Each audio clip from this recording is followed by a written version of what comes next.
Buon venerdì sera, bentornati e bentornate a Focus Verona Economia. Mancano davvero pochissime ore al voto che servirà per rinnovare il Consiglio regionale. Si vota il 23 e 24 novembre, quindi davvero manca pochissimo. È stata una campagna elettorale particolare, anomala se vogliamo. Ci sono 5 candidati alla corsa verso la presidenza, tanti candidati, tante liste nella provincia di Verona. Noi vogliamo però parlare di contenuti questa sera e lo facciamo grazie alla presenza delle principali sigle sindacali e presento subito i nostri ospiti a partire da Giampaolo Veghini, segretario generale della CISL Verona. Benvenuto, bentornato segretario. Buonasera. E un bentornato anche a Francesca Tornieri, segretaria generale della CGIL Verona, bentornata. Grazie. E invece un benvenuto a Giuseppe Bozzini, coordinatore UIL Veneto e Verona. È la prima volta per lei, Bozzini, sì, qui nei nostri studi. La ringraziamo per esserci. Tanti temi di cui parleremo, i principali macro temi, insomma, dalla sanità ai giovani, alla casa, insomma, c'è davvero tanto di cui ragionare in prospettiva futura, ma andiamo con ordine perché vediamo chi sono i candidati brevemente attraverso questa scheda sintetica che è stata preparata sul sito Daily. Allora, come vi ricordo, si vota domenica 23 novembre dalle 7 alle 23 e lunedì 24 novembre dalle 7 alle 15.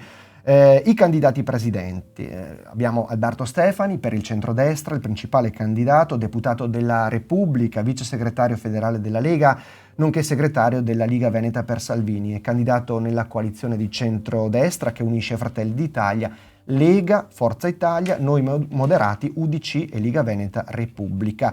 È il favorito, però insomma si va al voto, bisogna vedere le varie incognite, il periodo anomalo di voto e soprattutto mal di pancia che ci possono essere in alcuni partiti, quindi è tutto da vedere. Lo sfidante è Giovanni Manildo, avvocato civilista presso il Foro di Treviso, già sindaco della città dal 2013 al 2018, candidato in una coalizione di centrosinistra che riunisce ben 7 liste. Partito Democratico, Movimento 5 Stelle, Alleanza Verdi e Sinistra, le Civiche Venete e poi Uniti per Manildo, Presidente e varie. Accanto ai 2 principali contendenti abbiamo anche Marco Rizzo, ex deputato ed europarlamentare, in passato militante del Partito Comunista, tra i fondatori di Rifondazione Comunista, attualmente coordinatore di Democrazia Sovrana e Popolare, formazione nata recentemente nel 2023. E poi Fabio Bui, ex sindaco di Loreggia ed ex presidente della provincia di Padova, candidato per la lista Popolari per il Veneto, si propone come alternativa chiaramente ai 2 principali sfidanti. Infine Riccardo Zumski, medico e già sindaco di Santa Lucia di Piave per 2 mandati, dal 94 al 2002 e dal 2012 al 2022, candidato per Resistere Veneto, movimento che raggruppa diverse formazioni civiche e indipendentiste. Insomma, una sfida a 5. I principali candidati, dicevamo Stefani e Manildo, dovrebbero contendersi comunque la presidenza. I sondaggi, almeno quelli insomma che abbiamo potuto monitorare noi, danno per vincente Stefani che diciamo segue il periodo Zaia, 15 anni di governo. E allora iniziamo con i nostri ospiti a parlare proprio di questo Veneto che dopo 15 anni cambia volto, cambia faccia e però i temi di cui parlare sono tanti. E iniziamo da lei, Veghini, perché mercoledì, lo vediamo dal sito Daily, nella vostra sede avete presentato il manifesto ai candidati veronesi, un incontro a cui ha partecipato anche il vostro segretario regionale e che avete così sintetizzato anche in 10 punti all'interno di un manifesto che adesso, mentre parlerà, cercherò di mostrare. Insomma, quali sono le priorità? Iniziamo da lì, prima di arrivare poi a qualche tema specifico. Il manifesto che abbiamo presentato ancora ai 2 presidenti con una grande riunione, un grande assemblea a livello regionale qualche settimana fa, che poi si è riverberato in tutte le province, di cui anche questo mercoledì passato qui a Verona. E diventa importante perché si parla di crescita, di cosa vuol dire la crescita nel Veneto, per chi si candida, e proprio ascoltando anche tutti i candidati, tutti hanno dei punti di vista che si convergono da questa cosa. L'altro punto importante che riguarda anche il documento è la gestione anche demografica. Se poi parliamo anche dall'altra parte che si collega al mondo del lavoro, perché se poi parliamo anche di competenze, di come il mondo del lavoro, perciò in sé il mercato del lavoro deve essere, che è un po' la nostra stella polare quando andiamo a parlare e ci confrontiamo con chi si deve candidare alla gestione della nostra regione, diventa anche come reperire le scarsità di competenze che ormai le aziende hanno bisogno e non si trovano sui territori del Veneto e anche specialmente in quello veronese. Perciò è poi tutto l'insieme della difficoltà del sistema sanitario. Difficoltà del sistema sanitario importante, strategico, che tutti lo vediamo, tutti adesso ne parlano, ma poi il dato del fatto vorremmo vedere proprio i servizi al cittadino, che si colloca in una dinamica molto diversa, che è la dinamica del problema abitativo, che va dalle giovani coppie a chi vuole trovare un lavoro anche sul nostro territorio. Si parla sempre di attrattività del territorio, ma tutti ne parlano, ma bisogna mettersi insieme per risolvere questi problemi. Il nostro manifesto ha questo scopo importante, in 10 punti, noi lo chiamiamo proprio anche un patto importante che si vuole fare con chi vuole candidarsi, legato proprio allo sviluppo del territorio, allo sviluppo che lavora con 10 priorità concrete per rendere un Veneto, soprattutto, dico una sola parola, certo, inclusivo, che è proprio una parola d'ordine, competitivo e attrattivo. Poi, se questi sono i 3 temi importanti che si è utilizzato proprio nella scrittura di questo manifesto, perché se dovremmo spiegare il manifesto sono 10 punti, certo, 10 larghi punti che riguarderebbe un po' tutta l'obiettivo è quello proprio del manifesto, è una crescita che unisca lo sviluppo e che crescita, noi la chiamiamo anche così, giusta, equa riguardo tutti. E qui serve altre 3 cose importanti che dovrei dire per chiudere: certo, partecipazione, innovazione e coesione sociale. Ecco, queste sono le cose che riguarda proprio la ringrazio anche per la sintesi dei nostri, perché diventano argomenti molto delicati che svilupperemo nella discussione. Il manifesto è stato presentato anche da CGIL, qui vediamo proprio anche una grafica, per un Veneto che promuove lavoro di qualità, sviluppo sostenibile e inclusione, quindi questa parola che è stata ripresa anche da voi, segretaria Tornieri, un Veneto a misura di cittadini e cittadine. Anche per voi, insomma, sono tante le priorità, ma insomma avete cercato di riassumerle poi all'interno di questo documento anche per una sintesi chiaramente così trasparente e a portata di elettore, perché poi bisogna recarsi al voto con le idee chiare. Certo.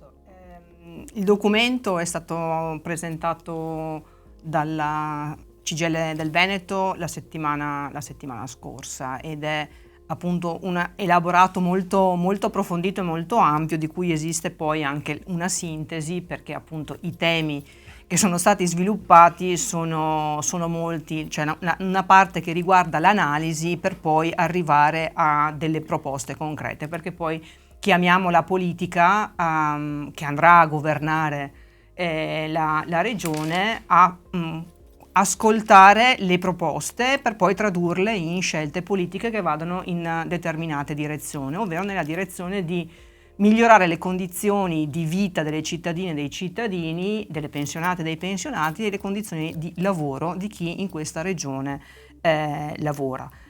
Siamo evidentemente dentro un grande momento di transizione nel globale, no? Ci sono temi assolutamente importanti, quello tecnologico come veniva citato, quello energetico, quello ambientale, sono tutti fattori che concorrono a trasformare anche il tessuto sociale, economico e produttivo del nostro paese, della nostra regione nella fattispecie. Quindi i 3 filoni su cui si concentra il documento sono appunto quello del welfare legato alla trasformazione demografica della nostra regione, così come della nostra provincia. Ormai 1/4 della popolazione veneta ha un'età superiore ai 65 anni, il calo delle nascite è ormai un dato di fatto, quindi una sorta di disequilibrio progressivo del sistema sociale del nostro paese, e quindi tutti quegli elementi che devono essere sostenuti con risorse e finanziamenti rispetto al welfare, dicevo, all'istruzione, alla non autosufficienza, al tema dell'abitare, che è un tema di cui anche molto abbiamo parlato nella nostra provincia, Dall'altra parte il tema della salute, e dico salute in senso ampio, parliamo di sanità, parliamo di salute e sicurezza nei luoghi di lavoro, perché la Regione in questo sicuramente può e deve intervenire di più e meglio di quanto abbia fatto fino ad oggi. E poi c'è il tema delle politiche industriali, perché stiamo vivendo una stagnazione molto molto pesante del PIL, e siamo di fronte a temi tra loro divergenti, no?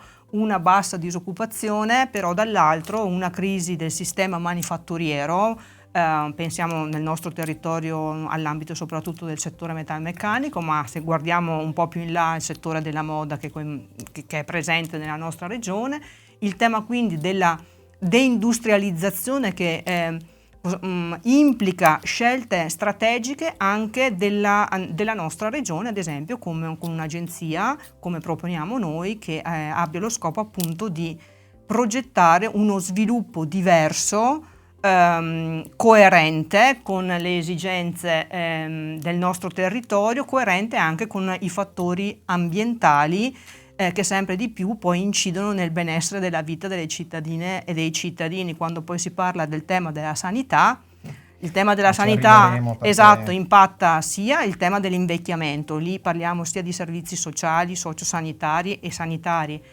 ma anche la qualità della nostra vita poi si ripercuote sull'aspetto, come posso dire, della salute personale, e per cui le persone hanno sempre più bisogno invece di infrastrutture sanitarie molto più performanti di quelle che ci sono e di quelle che vengono raccontate.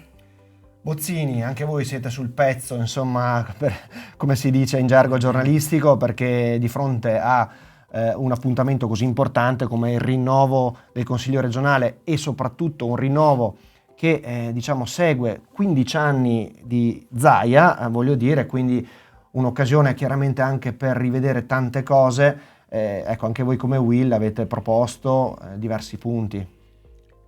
Sì, noi abbiamo fatto una scelta diversa però, soprattutto a Verona. Invece di fare come si faceva nelle precedenti tornate elettorali, cioè quella di incontrare i candidati per sentire cosa intendono fare o cosa intenderebbero fare, e visto per l'esperienza fatta negli anni che ogni volta era più una propaganda che una reale disponibilità al confronto con le organizzazioni sindacali e assunzione di responsabilità, abbiamo evitato, visto anche il trascorso in questi ultimi anni della indisponibilità da parte delle forze politiche generalmente intese di confrontarsi e di mettere al centro le questioni del lavoro, abbiamo evitato di partecipare a questa, fra virgolette, corrida, no? Dove tutti promettono qualcosa, tutti promettono tutto, poi in realtà non si comprende bene quali sono le scelte reali che vengono fatte, perché poi le decisioni vengono prese di volta in volta a seconda delle situazioni e a seconda delle sensibilità delle forze politiche.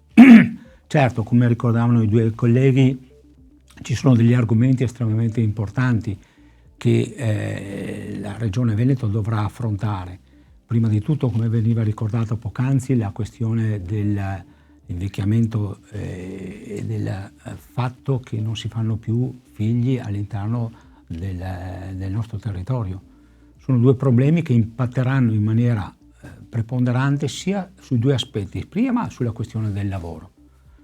Cioè noi abbiamo una regione che e abbiamo un sistema produttivo che farà fatica a rispondere alle esigenze e alle sollecitazioni dal punto di vista occupazionale. Mancherà forza lavoro. E questo è un problema che le forze politiche debbono affrontare e non nascondere come hanno fatto la maggior parte dei candidati. Perché per attrarre forza lavoro e per avere la possibilità di far crescere l'economia veronese c'è la necessità di fare un ragionamento serio, mirato per quanto riguarda la questione di immigrazione. Nessuno l'ha affrontata perché si fanno gli schieramenti politici, però la questione immigrazione, trasformata poi in forza lavoro necessaria per le nostre imprese e per lo sviluppo del nostro territorio, è un argomento essenziale che nessuno ha voluto affrontare. Questo per dire quindi che si fa della propaganda ma non si affrontano le cose poi dal punto di vista reale. Secondo ragionamento, la questione dell'invecchiamento della popolazione, che porterà una sanità come quella del Veneto, che io reputo di eccellenza, no, a doversi confrontare con un cambiamento epocale, perché con l'innalzamento dell'età delle persone e quindi quella opportunità di una miglior e più lunga vita, c'è la necessità di offrire servizi sociosanitari sul territorio, più vicini alle persone. E questo è l'altro grande argomento che noi avremmo voluto affrontare in modo dialettico, cioè senza contrapposizione. È un problema che deve essere affrontato, e un'amministrazione che si andrà a costituire dopo le elezioni deve avere già da oggi chiaro dove vuole arrivare.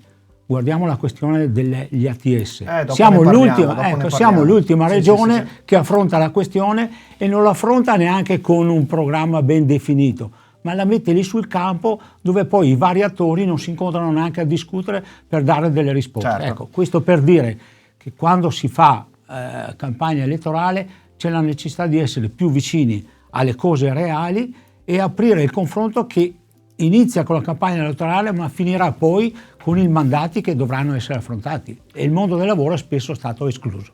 Ecco, anche noi qui in redazione abbiamo ospitato, grazie anche al lavoro straordinario del collega Alessandro Bonfante, molti candidati, perché insomma abbiamo cercato di dare massima visibilità, anche rispettando ovviamente i vari partiti, le varie posizioni. Sono tantissimi candidati, oltre 140, 160, insomma adesso il numero preciso lo sa meglio il mio collega Bonfante, che ha trattato questo tema. Non potevamo ospitarli tutti, una buona rappresentanza, e molti di loro hanno parlato del tema che riguarda la sanità.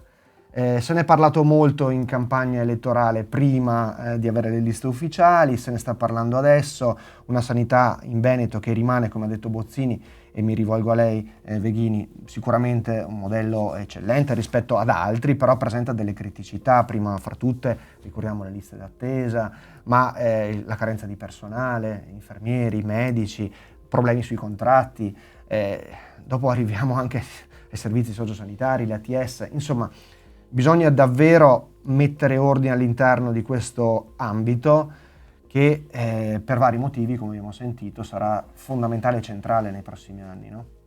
Diventerà strategico per un problema specifico, che è sì la gestione delle liste d'attesa, come si dice sempre, perciò da abbattere questo problema che esiste, e del personale. Oggi il personale sociosanitario della sanità si confronta anche con la demografia, con un problema demografico, con un problema che ha anche di età ormai avanzata, anche del personale in se stesso, perciò di un ricambio generazionale anche nel servizio sanitario, perciò nel reperire anche il personale all'interno, sia nel pubblico, che è la cosa principale che dobbiamo affrontare, che si deve rafforzare, ma non nascondiamolo, anche nel privato, certo, perché tutto fa in questo ambito che dobbiamo, perché possiamo parlare, essendo pragmatici, del mondo che vogliamo, ma invece bisogna parlare del mondo che siamo. Perciò questa è la realtà che dobbiamo far fronte, e anche come organizzazione sindacale dobbiamo affrontare questo momento.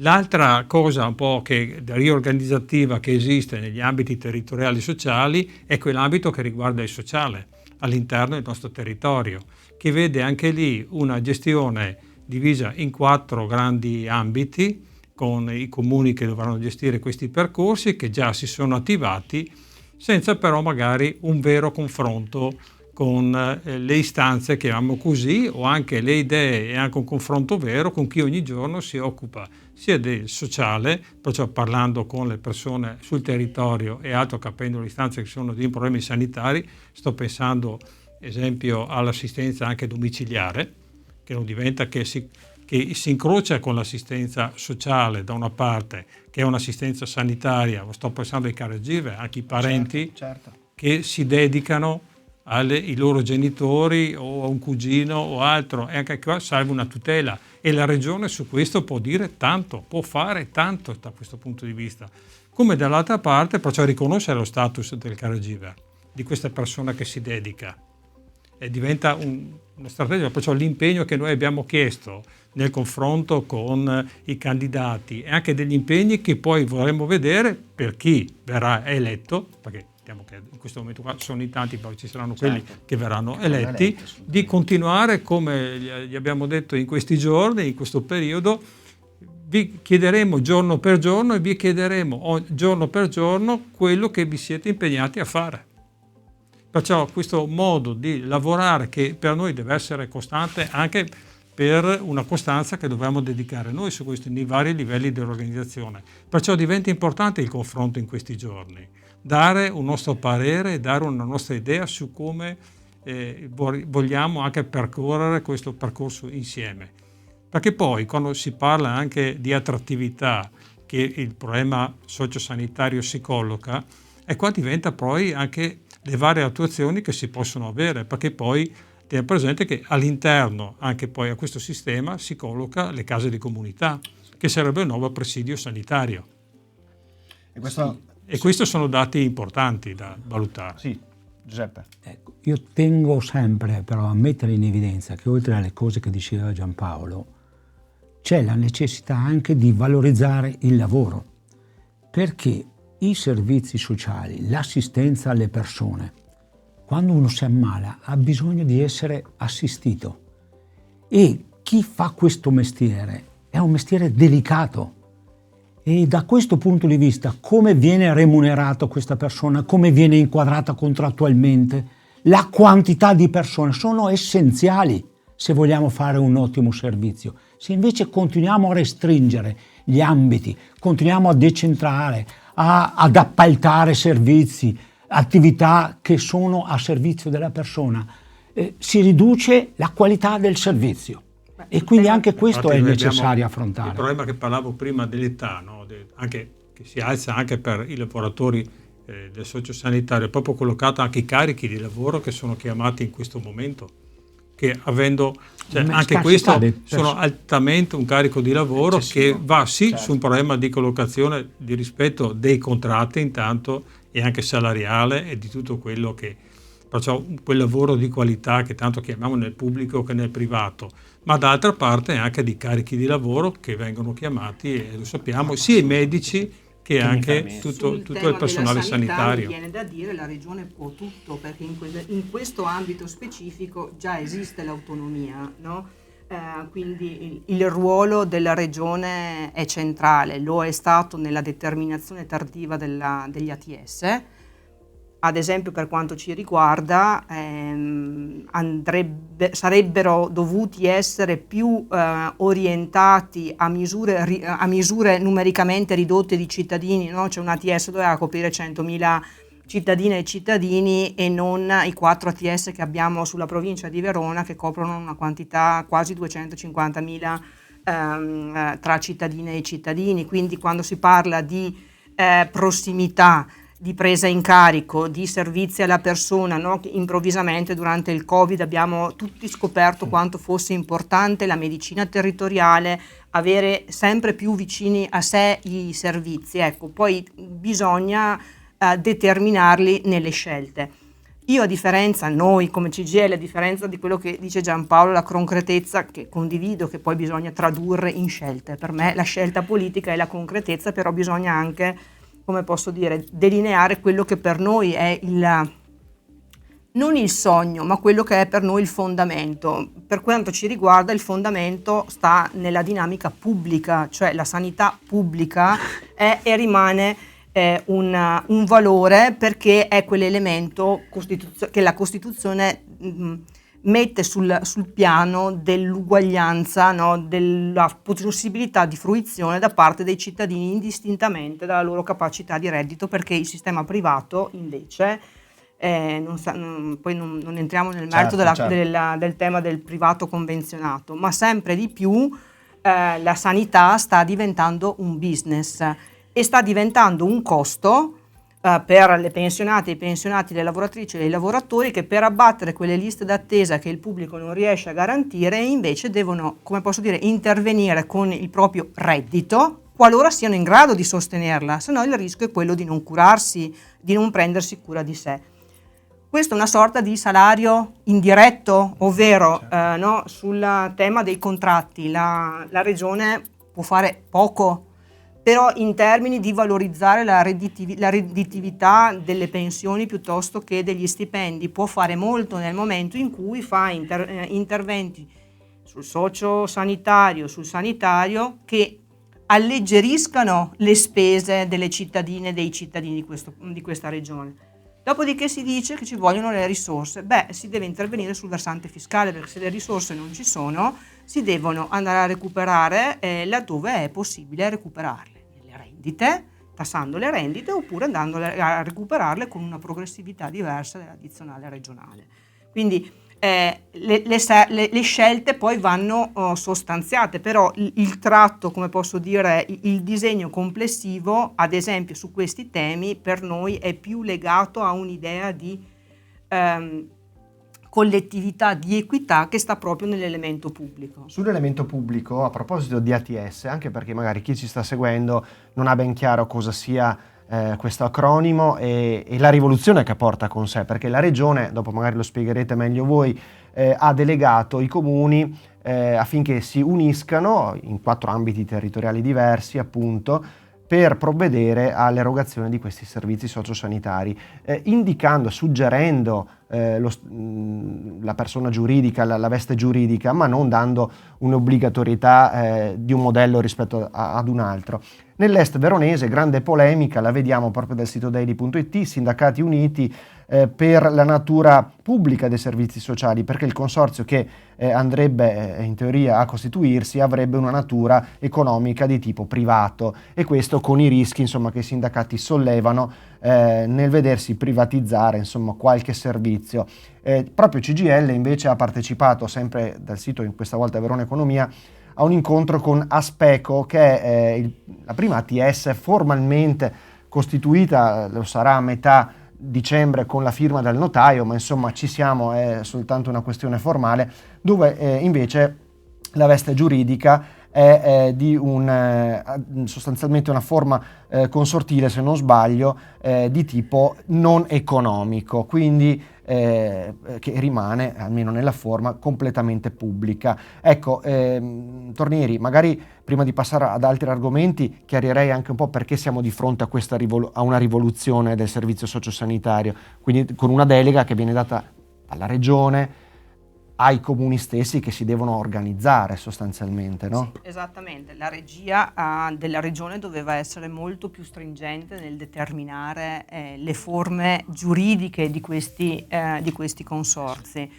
Ripeto, la CGIL aveva già da subito sottolineato che la dimensione di queste aggregazioni per numero di cittadini era esageratamente grande, proprio per quell'esigenza di cui abbiamo parlato fino ad adesso, no? Di essere più prossimi possibile ai bisogni delle cittadine e dei cittadini, soprattutto per quei cittadini che sono in condizioni di fragilità, perché il tema ad esempio dell'assistenza sociale qua diciamo è uno degli elementi centrali del tema degli ATS, il tema dell'invecchiamento della popolazione, cioè anche la domiciliarità è come posso dire, un altro elemento importante. In quell'occasione si trattava di una sorta di corso di formazione, no? Per capire come quell'aggregazione che ha già delineato il proprio percorso avesse appunto quali strade avesse scelto, quali erano le operazioni che erano state messe in atto. C'è un elemento fondamentale anche qui, e il ruolo è determinante della regione, e questo lo abbiamo detto, se non ricordo male, a settembre dello scorso anno in Gran Guardia, quando sono stati presentati dalla regione gli ATS sul territorio di veronese, è il tema dei finanziamenti, perché se non hai finanziamenti certi e programmati a lungo termine e non solo finanziamenti sull'immediato, rischi di costruire un contenitore che dopo non ha, come posso dire, gli strumenti economico-finanziari per poter corrispondere a quello che è il mandato del proprio lavoro sul territorio. Quindi poi già una difficoltà di mettere insieme tanti comuni che hanno dimensioni diverse, personale, c'è un comune che magari l'assistente sociale ce l'ha, un altro comune che l'assistente sociale. Fare, come posso dire, massa critica non è sempre così facile. Per esempio questo Veneto Ovest sono 37 comuni, da Malcesine ad Erbè, da Bardolino a Isola della Scala, nell'Ovest veronese, quindi capite... Sì, proprio questo, intanto la sanità deve essere pubblica, voglio chiarire questo aspetto perché sennò si corre il rischio di travisare un po' le cose che si dicono poi. Dalla realtà è anche quello che prevede la nostra Costituzione nei percorsi che bisogna fare, non solo da questo punto di vista ma anche in tanti altri. Qua facciamo chiarezza perché sennò diventa anche dei fraintendimenti che bisogna essere chiari. Poi che dalla realtà, come dell'affrontare i problemi, ci siano queste situazioni che ormai conosciamo anche del privato che si è inserito, perciò la nostra preferenza è quello che abbiamo chiesto ai candidati, visto che stiamo parlando di questo, è che sia una sanità pubblica. Punto, questo è un dato di fatto. La Regione Veneto è una regione che è quasi un fiore all'occhiello a livello nazionale sulla sanità, ma questo non basta. Oggi ci accorgiamo, anche noi, che arrivano gli ambiti territoriali sociali. Prima le hanno fatte in tutte le regioni, oggi anche noi ci accorgiamo di questo. Questa è un'autocritica che dobbiamo avere il coraggio e la responsabilità, noi dobbiamo fare proprio dei percorsi riguardo questo, di analizzare questi fenomeni. Dovevamo analizzarli anche prima con delle proposte. Oggi stiamo rincorrendo una situazione che già l'organizzazione sul territorio si sta delineando, anche con 4 ambiti, dove un ambito dell'est veronese sta facendo scelte diverse degli altri 3 ambiti. E questo non va bene. Sì, perciò non c'è un coordinamento territoriale. La regione glielo consente. Non c'è un coordinamento territoriale perché questo è previsto, è quello che è previsto. Sì, purtroppo è così, le regole sono, come si dice sempre, la legge o le regole del gioco sono queste, però trovando questa anche disomogeneità, mi permetto di chiamarla con questo nome di altro, si corre il rischio sulla pelle delle persone, del cittadino, che noi, come compito che abbiamo di, tra virgolette, attore sociale, dobbiamo difendere anche ogni perché all'interno giorno della provincia di Verona si potrebbero avere poi situazioni diverse, servizi diversi. E chi lavora per dare il servizio. Assolutamente. Bozzini voleva aggiungere qualcosa? Dopo magari passiamo alla tematica del lavoro, perché anche noi questa... a volte scivoliamo dalla richiesta che la Regione faccia da capofila rispetto alla riorganizzazione degli ATS e dall'altra parte ci lamentiamo perché il sistema sanitario è diretto sostanzialmente dal Presidente della Regione, in questo caso da Luca Zaia, che l'ha diretto lui, quindi meriti a lui, e per le cose che non funzionano demeriti, cioè che non si possa nascondere da questo punto di vista. Quindi anche noi non possiamo scivolare dalla parte dove diciamo che ci vuole maggior partecipazione di vari soggetti, di vari attori, perché la sanità funzioni, e dall'altra parte chiedere invece una direzione generale rispetto poi a come si snoda nel territorio la sanità. Dobbiamo trovare un equilibrio, e l'equilibrio è quello che veniva sollecitato dai colleghi, cioè la sanità, per come deve rispondere oggi rispetto ai cambiamenti che ci sono, ha bisogno di confrontarsi, di aprirsi a una discussione, cioè non chiusa dentro un'unica testa che ragiona, pensa e decide, siccome ha questo potere, come ha fatto per alcuni versi, soprattutto in questi ultimi 4 anni, senza sentire quali erano le istanze che possono provenire dal territorio e dai cambiamenti che avvengono. Ecco, una maggiore apertura e il confronto aiuta tutti a dare una risposta e a mantenere una sanità di qualità. Certo, e lo ripeto ancora, senza i soldi, mi hanno sempre insegnato, non si va da nessuna parte. Questo non è un problema però della Regione, che potrebbe comunque reinvestire parte di risorse maggiori sulla questione sanità. Riguarda più il governo. In questi ultimi anni mi pare che il governo, dal punto di vista degli investimenti sul sistema sociosanitario, siano carenti. Lanciamo un piccolo spazio pubblicitario, dopodiché torniamo in studio e affrontiamo altre tematiche, in primis la tematica del lavoro, che insomma è molto sentita, e collegato a questo chiaramente anche il destino dei nostri giovani, molti dei quali vanno all'estero e molti dei quali invece non riescono a trovare un giusto collocamento anche economico, no? Contrattuale all'interno dei nostri confini regionali e nazionali. A tra poco. Ok. Ritorna in grande stile Tutti Amici ogni giorno in diretta dalle 11 alle 13.30 su radioadige.tv con ospiti, curiosità, novità e soprattutto territorio. Ricordatevi che i protagonisti siete proprio voi, ogni giorno in diretta Tutti Amici. www.radioadige.tv. È arrivato Daily Espresso, la newsletter di Daily alle 6:30 del mattino. Ti propone le principali notizie della giornata, le previsioni meteo, la frase del giorno, cosa accadde oggi, l'oroscopo per iniziare con il piede giusto e molto altro. Direttamente nella tua casella email. Basta un click. Per riceverla, iscriviti ora su www.dailyverona.it. Verona Economia, il settimanale politico, economico e finanziario. Sfoglialo sul tuo device preferito. Leggi, clicca, ascolta, è interattivo e multimediale. Ogni sabato alle 8:30 via mail o WhatsApp. Ricevilo anche tu, è gratis. Verona Economia, raccontiamo Verona che vuole crescere.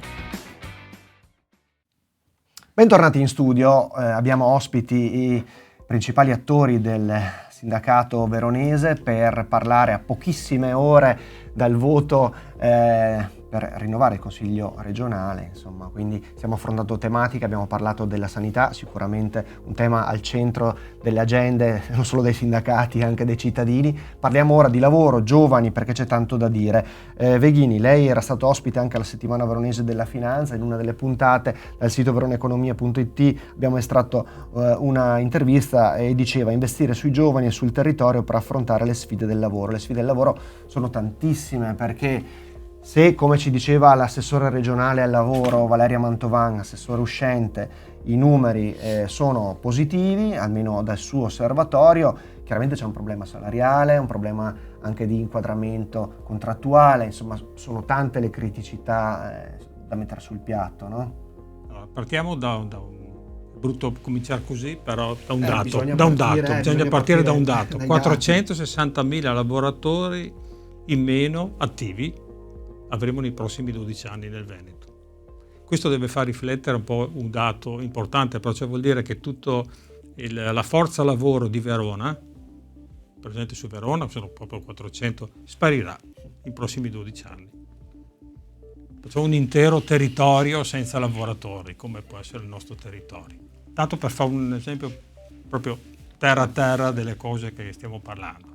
E questo si deve mettere insieme con una popolazione sempre più vecchia, con dei salari che diciamo sempre fermi da 30 anni, e questo per scelte magari contrattuali che sono fatti in un paese come quello, analizziamo anche questo, in un paese come il nostro, per una crisi economica o crisi continue, perciò con accordi fatti anche tra le parti, confederali, per far fronte con responsabilità dei momenti. Oggi ci troviamo nella gestione di questi percorsi.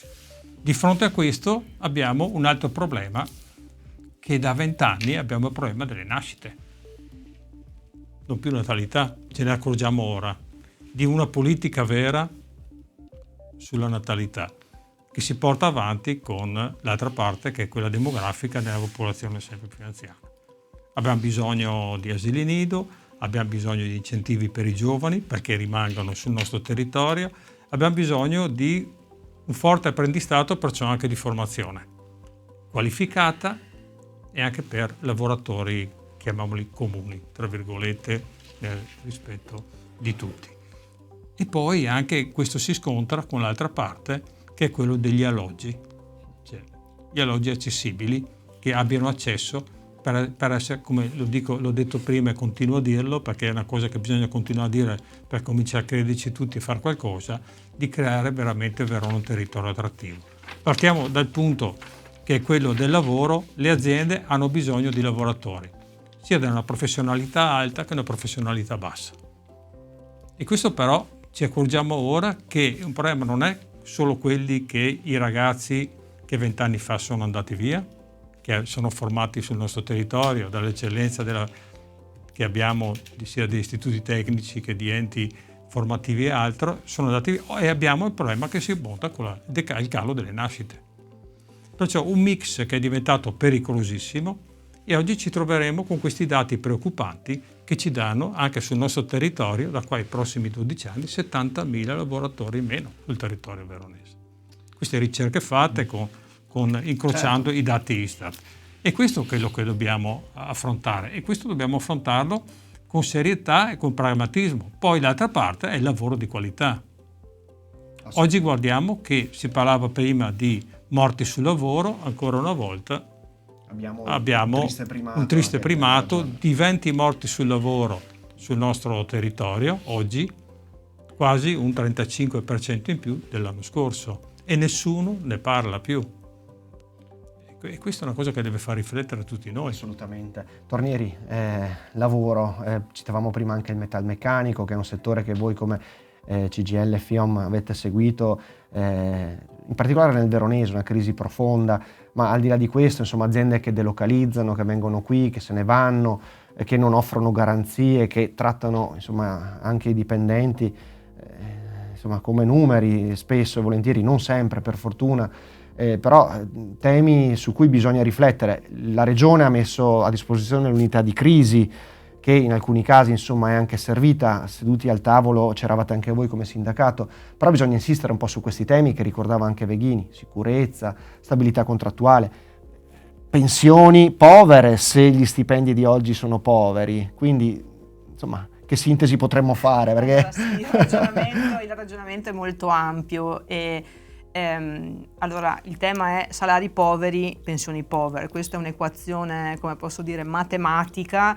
che sempre di più coinvolge i pensionati di domani, coinvolgerà i pensionati di domani se pensiamo ai giovani, no? Che entrano sempre con più difficoltà nel mondo del lavoro, nonostante ci sia questa, come posso dire, basso tasso di disoccupazione, grande ricerca, no? Di lavoratori e lavoratrici, però entrano sempre con modalità come posso dire, di precarie e quindi costruirsi una carriera lavorativa per nell'immediato avere le condizioni per crearsi una vita autonoma e indipendente e serena, e dall'altra parte guardare un po' oltre. Dopo è ovvio che quando si è tanto giovani non si pensa a quando si sarà pensionati, però sono due cose che si tengono assolutamente insieme.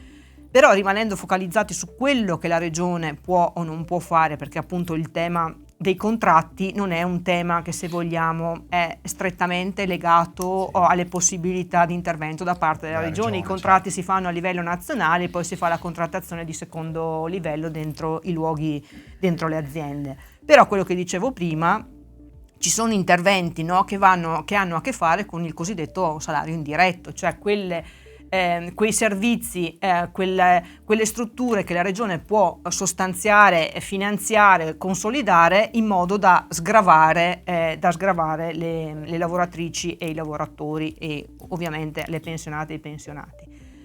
Però a proposito del tessuto industriale veneto, e poi ovviamente con uno sguardo a casa nostra, è ovvio che la nostra regione ha scelto da tanti anni di essere la controterzista d'Europa, cioè noi siamo molto votati a produrre per l'export.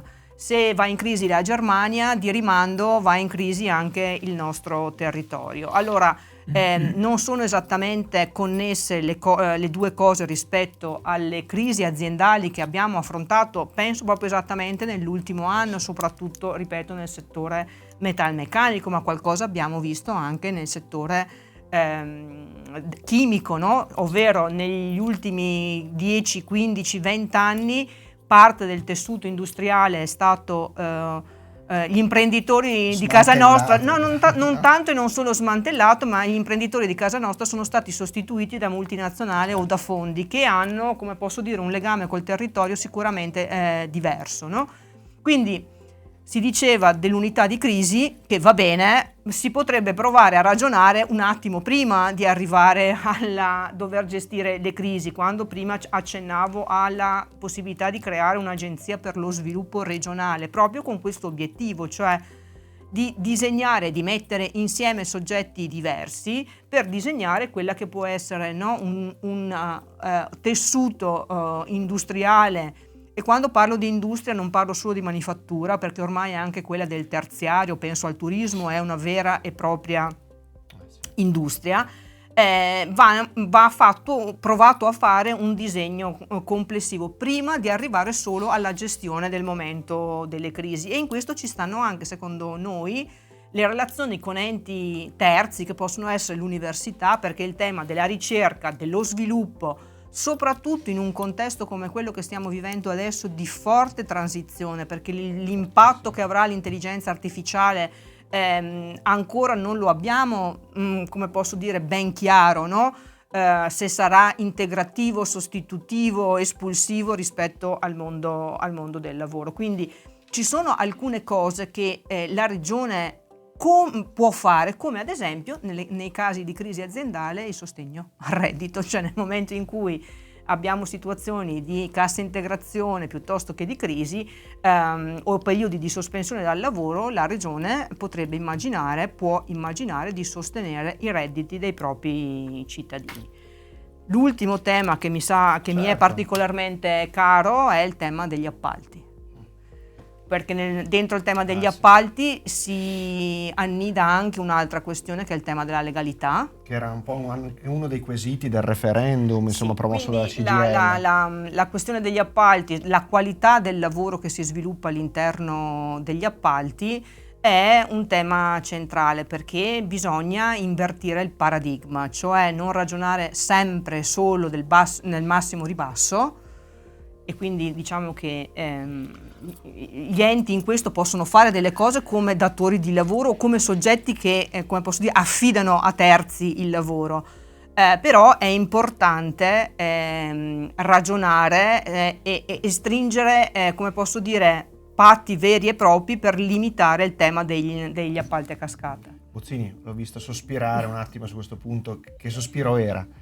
Di perplessità, di dubbio, di appresenza? Sì, i due problemi, come citava la collega, sono la questione salariale, no? E questa la affrontiamo con la contrattazione, con le questioni fiscali e con i servizi che, se costano meno, rimane più salario nelle tasche dei lavoratori. Però la questione degli appalti, come veniva citata, e siamo partiti anche a Verona, vedremo che cosa succederà, cioè diventa essenziale. Guardate, cioè le imprese pubbliche partecipate cosiddette, dove la regione e gli enti locali esercitano una loro funzione diretta, è possibile che fanno gli appalti dei servizi o delle attività che mettono appunto in appalto al massimo del ribasso.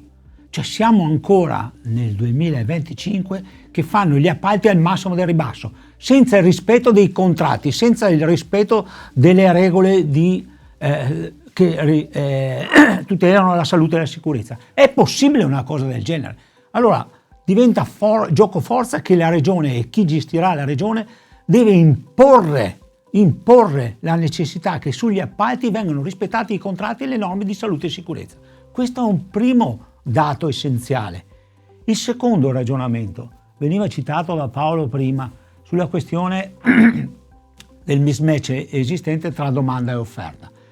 Oggi il tessuto, come dicevo all'inizio, il tessuto produttivo veronese ma veneto ha necessità di manodopera. Abbiamo pochi lavoratori rispetto alle richieste che provengono dal mondo produttivo.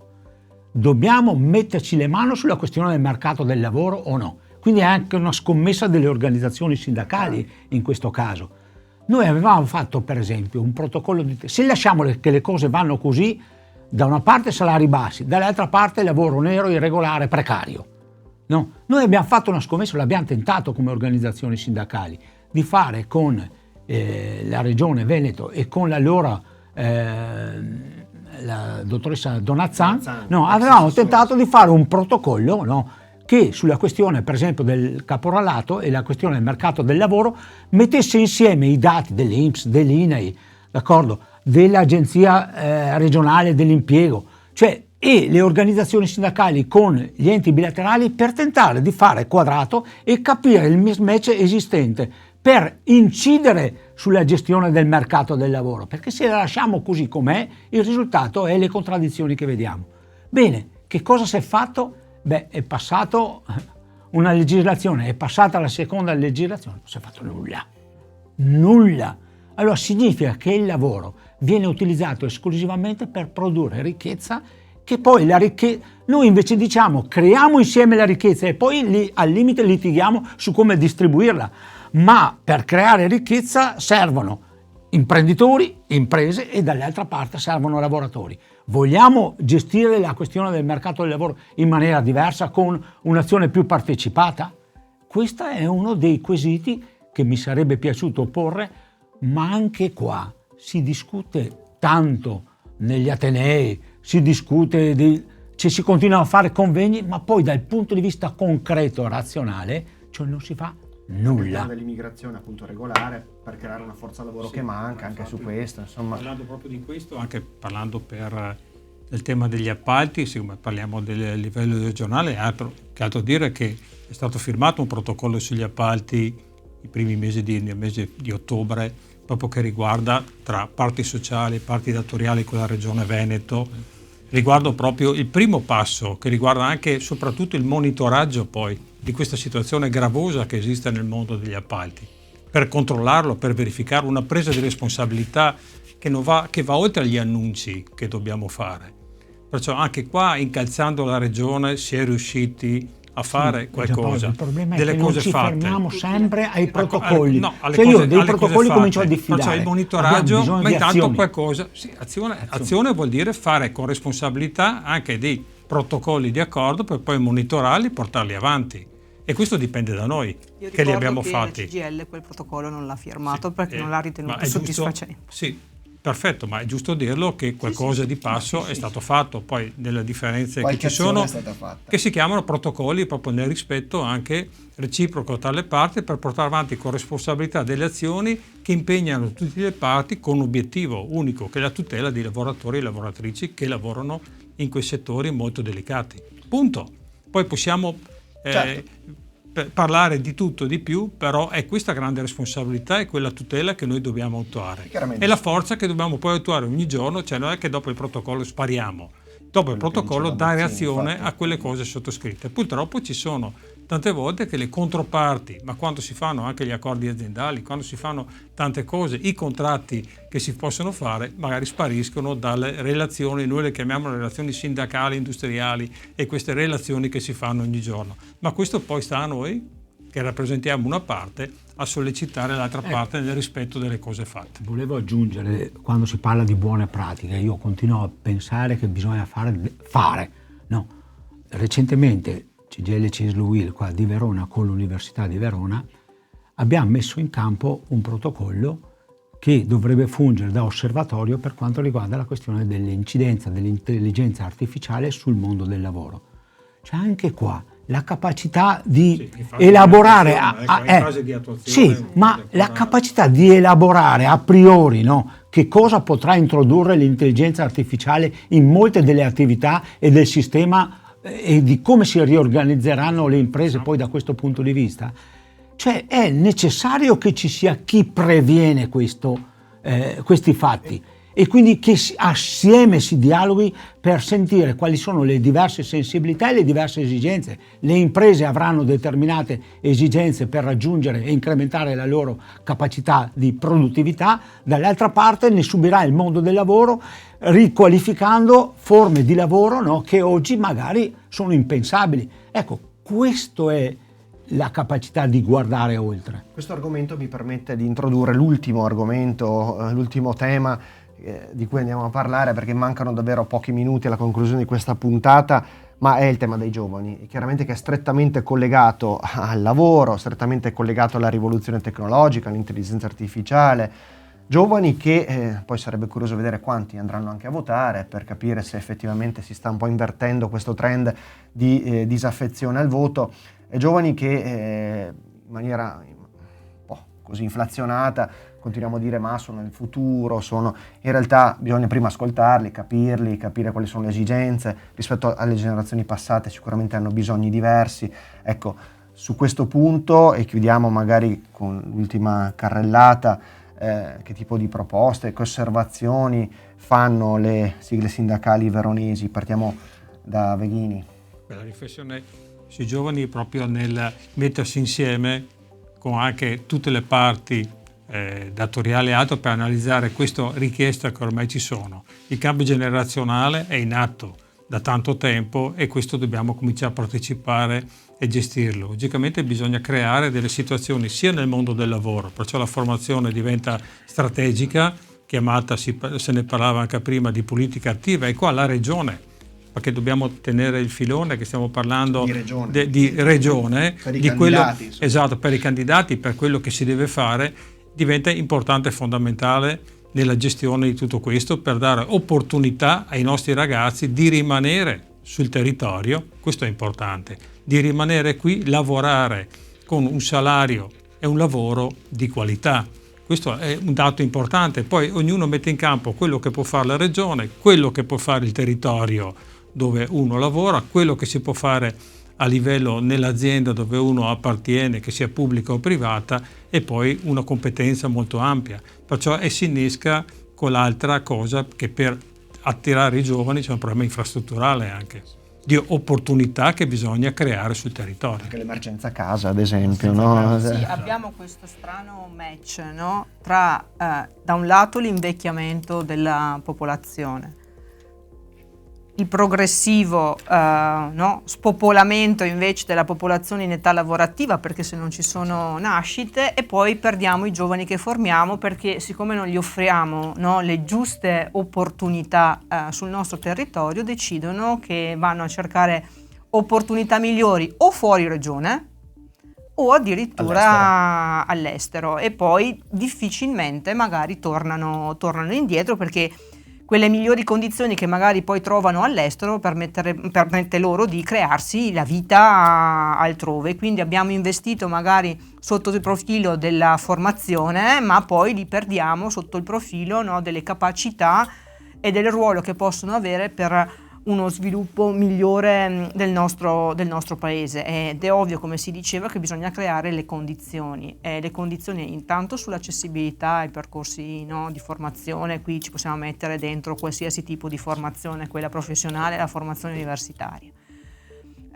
Il tema degli alloggi, che noi insomma come territorio abbiamo come posso dire visto molto molto dibattuto in questi ultimi anni, è un tema importante che fa il paio con il tema dell'abitare in generale, vero? Perché il tema dell'abitare è un tema enorme, che ha a che fare con la non capacità, no, anche di chi lavora di poter sostenere un affitto. Se pensiamo, no, magari a un giovane che fa un lavoro stagionale, che magari deve trasferirsi sul lago di Garda e magari deve pagare un affitto da 700-800 euro con uno stipendio da 1000-1200 euro, ecco che abbiamo creato la combinazione perfetta perché quel ragazzo, quel giovane decida di fare altro e di andarsene via. Quindi c'è un tema dell'abitare, ripeto, più complessivo, che ha a che fare anche con l'edilizia popolare, ma sulla fattispecie, no, sull'edilizia, sugli studentati. Ecco, speriamo che non nascano e non si creino, come posso dire, un ulteriore business, speculazioni su un'esigenza vera, no, che deve permettere a quelle giovani e a quei giovani di trovare luoghi, città dove poter studiare e formarsi, ripeto, con l'obiettivo poi di rimanere sul nostro territorio. Per farlo ci vogliono quelle condizioni che sono mancate in questi anni, perché il tema della precarietà è un tema, cioè oggi siamo di fronte a una richiesta forte da parte del tessuto produttivo, no, di personale, però bisogna anche dire che negli ultimi 20 anni gli abbiamo offerto solo lavori precari, e se tu non costruisci un percorso solido, stabile all'interno di un luogo di lavoro, a me, nel giovane, si determinano possibilità diverse, scelte diverse, oggi che siamo in una condizione di maggiore mobilità delle persone. Abbiamo messo nelle condizioni i giovani di scegliere se accettare o no un lavoro. Certo. In passato chiaramente era il contrario, no? Secondo me dobbiamo imparare ad ascoltare i giovani. Faccio però un esempio. 30 anni fa, 40 anni fa, uno si identificava con il suo lavoro. Cioè, tu chi sei? Quando gli chiedevi tu chi sei? io sono un artigiano, io sono un tornitore, si identificava col proprio lavoro. Adesso i giovani non hanno più quella visione, io faccio il tornitore, io faccio il commerciante, nel senso che vogliono vivere una vita di esperienze dal punto di vista lavorativo. Quindi, primo dato, non si identificano più con il lavoro. Secondo dato, li abbiamo fatti crescere nel benessere e quindi i giovani di oggi rinunciano difficilmente alle condizioni, a un benessere diffuso, e quindi non rinunciano a vivere, hanno voglia di vivere, quindi affrontano mai volentieri il lavoro come unica identità, il lavoro come parte principale della loro vita, quindi rifiutano il lavoro a turni, il lavoro domenicale, e però la società si è sviluppata in questo senso. Allora noi ai giovani che cosa dobbiamo? Costruire una rete del lavoro e il non lavoro, cioè, perché a me sembra che questo sia la prospettiva, cioè il giovane vuole vivere la vita nella sua intensità, sperimentando, ma rimanendo con una condizione di vita di benessere. E allora dico, la questione che i 5 Stelle avevano individuato, quella del reddito di cittadinanza, certo non ce lo possiamo permettere per il livello, ma l'idea è quella giusta, non il reddito di cittadinanza, ma la possibilità che un giovane possa vivere più esperienze lavorative, possa mantenere una condizione di benessere nelle fasi di lavoro e di non lavoro, e dall'altra parte abbia momenti di vita e momenti alternati di lavoro.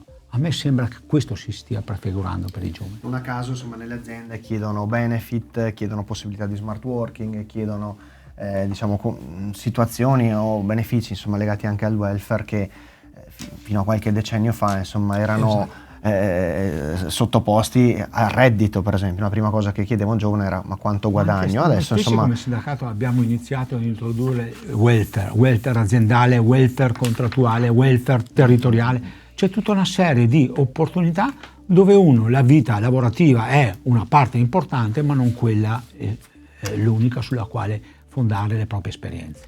Siamo arrivati alla conclusione davvero di questa puntata interessantissima, potremmo stare qui fino a domenica, magari con gli ospiti, per commentare proprio la vittoria di un candidato tra i 5 appunto a presidente. Li ricordiamo e lo vediamo dalla grafica: Alberto Stefani candidato per il centrodestra, Giovanni Manildo per il centrosinistra, e poi gli sfidanti, gli outsider, che però insomma portano con sé anche una storia politica in alcuni casi e valori culturali: Marco Rizzo, Fabio Bui e Riccardo Zumschi.